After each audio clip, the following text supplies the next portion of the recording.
Fatos e versões. O que vai impactar na sua vida agora no Café com Política. No Café com Política de hoje, o nosso convidado é o deputado estadual Cristiano Silveira, presidente do PT em Minas Gerais. Deputado, bom dia, bem-vindo aqui ao Café com Política mais uma vez.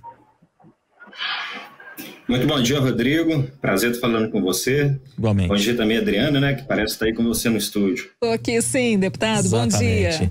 Bom dia. Bom dia, deputado. Para começar o nosso bate-papo, antes da gente falar aqui das questões que envolvem privatização de empresas em Minas e etc., que é uma pauta que o senhor tem se debruçado sobre ela, eu queria falar um pouquinho só do PT. Eu vi nas suas redes sociais que o senhor se reuniu com o ex-presidente Lula, salvo engano, em Brasília, nos últimos dias, para discutir o PT em Minas e para discutir a sucessão presidencial também. Começa contando para a gente como é que foi esse encontro com o ex-presidente Lula. Certamente tem alguma informação boa de bastidor que de repente o senhor pode nos passar por aqui. Rodrigo, foi um ótimo encontro, né? Foi no Instituto Lula, em São Paulo. O deputado Reginaldo Lopes, o deputado Odair Cunha me acompanharam, Luiz Dulce, Leide Andrade. Então, nós fomos uma comitiva do PT de Minas Gerais para poder conversar com o presidente Lula sobre Minas. E foi interessante que no exato momento que saiu o resultado da pesquisa Datafolha, o presidente Lula liderando, nós estávamos lá quando ele recebeu a notícia. Então, a conversa, como diz, né, que já vinha numa linha positiva, ela ainda ganha em uma dimensão ainda melhor. Mas o presidente Lula ele tem muito carinho por Minas, né? Sempre venceu Minas Gerais, conhece muito bem o nosso estado, sabe que Minas Gerais é a síntese do Brasil, então a vitória aqui no estado, 2022, ela é fundamental para refletir mais adiante. E o presidente Lula nos pediu isso, né? O engajamento, a mobilização, a organização partidária. Nós estamos startando agora 29 encontros regionais para debater as regiões e também debater o estado, né? O estado de Minas Gerais. Então, foi uma reunião bem entusiasmática. O presidente nos pediu, né, que pudesse já organizar, primeiro, essa resistência ao governo Bolsonaro, né, com contundência diante de tudo que ele tem feito contra o povo, no aspecto sanitário, e também que a CPI hoje está expondo isso de maneira muito clara, e também no componente econômico do drama que as pessoas vivem, né? O governo Zema é cópia e imagem semelhante do governo Bolsonaro, então não preciso dizer também qual que é o nosso desafio aqui no âmbito do governo do Estado, e também nos pediu, né, que pudéssemos liderar, coordenar esse processo. Ele também encomendou, né, a nós da direção e ao companheiro Reginaldo Lopes, deputado Reginaldo Lopes, que é o deputado do PT mais votado no Brasil na penúltima eleição, segundo mais votado em Minas na última eleição, também pediu que o deputado Reginaldo Lopes se empenhasse nessa construção de um projeto para o Estado e também um projeto para o Brasil aqui em Minas. Deputado, eu tenho uma informação aqui de que o ex-presidente Lula teria também se encontrado com o empresário mineiro Rubens Menin, do grupo MRV. Essa informação até chegou a ser publicada no blog do Lauro Jardim, mas a matéria depois acabou, ao que parece, saindo do ar. O senhor tem alguma informação se houve esse encontro, se houve alguma pauta de debate entre o Menin e o Lula? Não, Rodrigo, essa informação também, né, ative pela imprensa, mas nós não tocamos no assunto. O presidente não fez nenhum comentário se teria encontrado e se encontrou, qual teria sido o conteúdo. Então, infelizmente, eu não tenho essa informação. Bem, deputado, em relação a essa frente que vai ser construída, né, que lhe foi encomendada aí pelo ex-presidente Lula, de que forma construir, né, essa frente de oposição aí ao governo Bolsonaro e ao governo Zema, e como construir essa frente já pensando nas eleições, né, já há nomes previstos para isso, de que forma que o PT está se articulando, né, nas regiões de Minas. Minas Gerais, a gente sabe, é um reduto eleitoral importante, significativo, né, brasileiro. Então, ele tem uma importância significativa nesse cenário eleitoral. Olha, o PT em Minas, ele tem muita força, né? Tem muita força. Quando você analisa, por exemplo, o tamanho da nossa bancada federal, a maior bancada de deputados federais é a bancada do PT, né? Que foi eleita. Quando você olha a bancada de deputados estaduais, quem elegeu a maior bancada na última eleição, 10 deputados, foi o PT.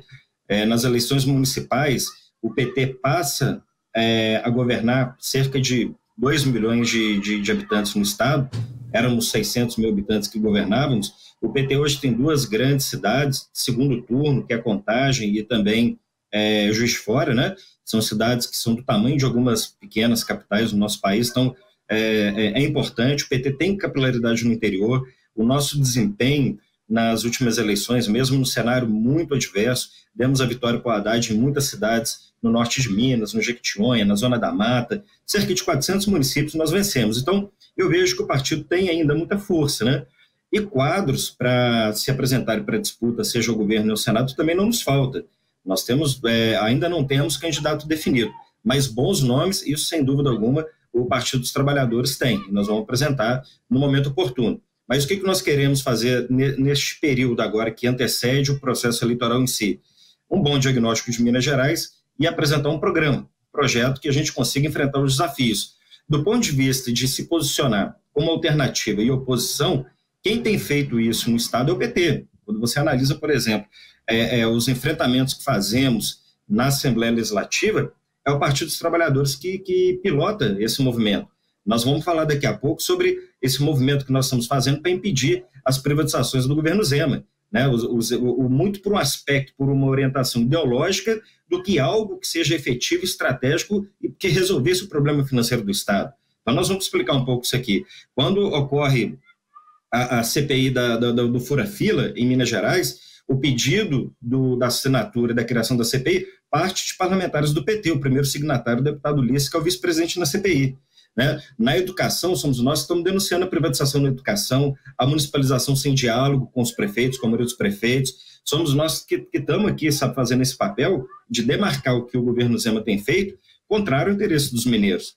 A negligência que o governo teve, do ponto de vista sanitário também, há uma responsabilidade muito grande do governo do Estado, porque a CPI não fala só do fura-fila, ela fala também das ações do governo do Estado. Então, é o PT que tem demarcado isso, sem prejuízo de ter a responsabilidade com Minas Gerais, porque quando o governador pediu, olha, vocês têm que votar a reforma administrativa, nós votamos, aprimoramos, apresentamos emenda, vocês têm que votar a antecipação dos créditos do Nióbio, né, da Codemig do Nióbio, nós votamos, porque dizia que ali ia acabar o parcelamento de salário, com a reforma administrativa ia acabar o parcelamento de salário de servidores.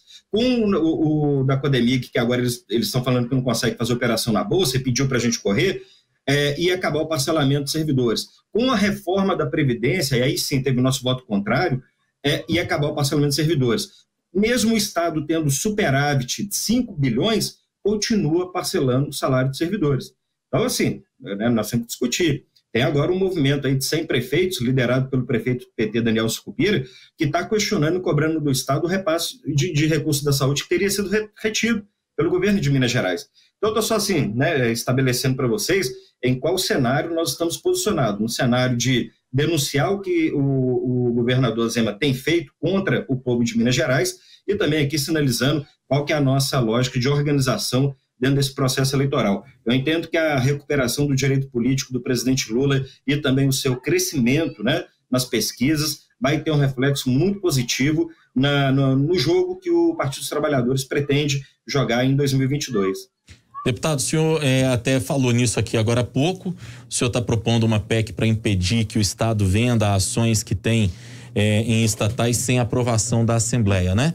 E a gente tem aqui alguns exemplos de momentos que isso aconteceu, principalmente em situações envolvendo a CEMIG com relação à Renova Energia, a Light, a Taesa, enfim, entre outras empresas nas quais a CEMIG tinha participação societária. Explica pra gente essa PEC e o porquê disso. O senhor acredita que as privatizações feitas pelo governo Zema, elas estão atendendo a um interesse que seja particular e não público?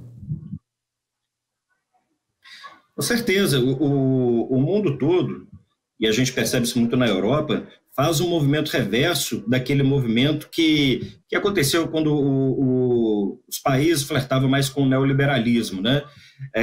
Quando você analisa, por exemplo, a privatização da Vale do Rio Doce, o valor que a Vale foi vendida, as condições que foi vendida, inclusive com financiamento de dinheiro público para o privado poder comprar a Vale do Rio Doce, o valor que a empresa representava naquela época, o que ela passou, o que ela tem de valor hoje, no mercado, né? Isso, então, quer dizer, o que o Estado fez foi desmobilizar patrimônio rentável. Eu não entendo a lógica de governos que diz o seguinte, olha, nós temos que privatizar, o Estado não tem que se ocupar disso. Tudo bem, se não tem relevância dentro do contexto estratégico, de soberania, de setor fundamental como água, energia, de serviço, Tudo bem, o Estado não tem que se ocupar de tudo quanto é serviço possível, mas quando nós estamos falando de áreas estratégicas superavitárias, aí, Rodrigo, é muito mais, como diz assim, imperativo de orientação ideológica do que uma análise estratégica. Vamos falar um pouquinho da Taesa. Eu tenho aqui alguns dados que eu preciso compartilhar com vocês.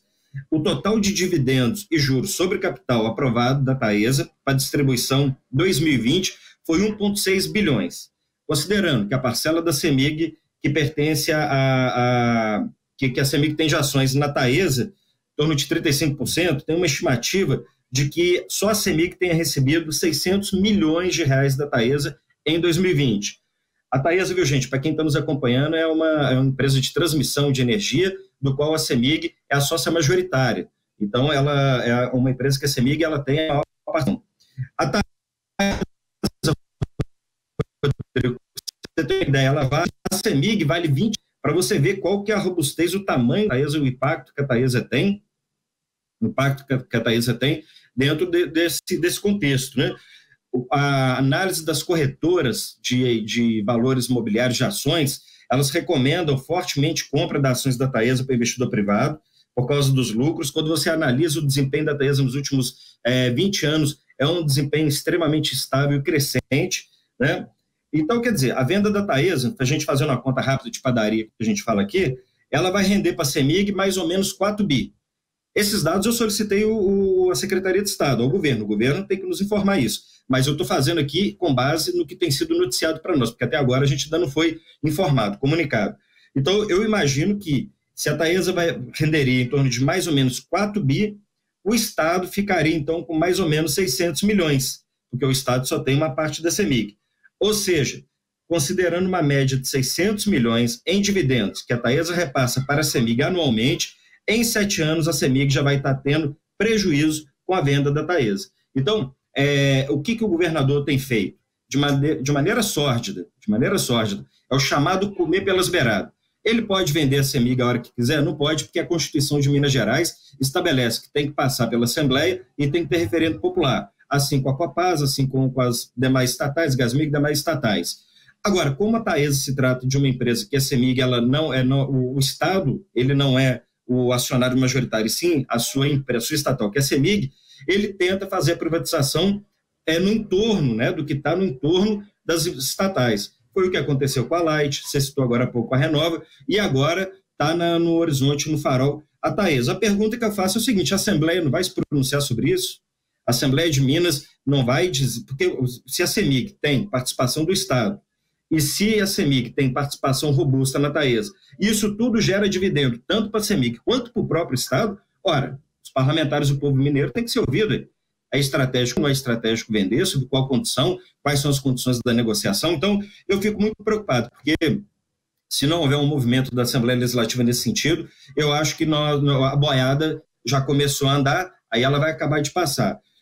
Eu apresentei uma PEC, uma proposta de emenda à Constituição, estou pedindo a assinatura dos deputados, para que, além da necessidade da autorização legislativa para a venda das estatais, quando se tratar de empresas do qual as estatais que o Estado controla ou o Estado participa têm ações e que isso ultrapasse 5%, também a Assembleia Legislativa precisará ser ouvida quanto uma autorização para essa operação ou não. Hora do bate-pronto. No Café com Política, hora do bate-pronto. O senhor já conhece o quadro? São perguntas objetivas, respostas igualmente objetivas. Combinado, deputado? Combinado. Começando então, deputado, pela venda de estatais. Absurdo. Entrega do patrimônio do povo.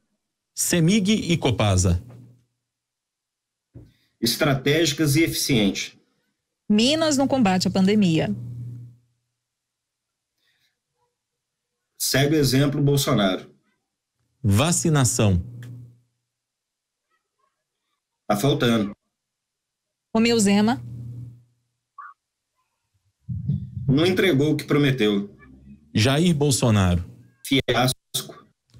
Nós tivemos uma falha na comunicação com o senhor. Repete, por favor, sua consideração sobre o presidente Bolsonaro. Responsável pelas mortes no nosso país. Conversamos com o deputado estadual pelo PT, Cristiano Silveira, que é presidente do PT aqui em Minas Gerais. Deputado, mais uma vez, obrigada pela participação, viu? Agradecemos a participação do senhor aqui. Nos falamos em outras oportunidades. Muito obrigado, Adriana. Muito obrigado, Rodrigo. Ótimo, sempre um prazer falar com vocês e estou aqui, sempre à disposição. Bom dia. Prazer é nosso, deputado. Obrigado.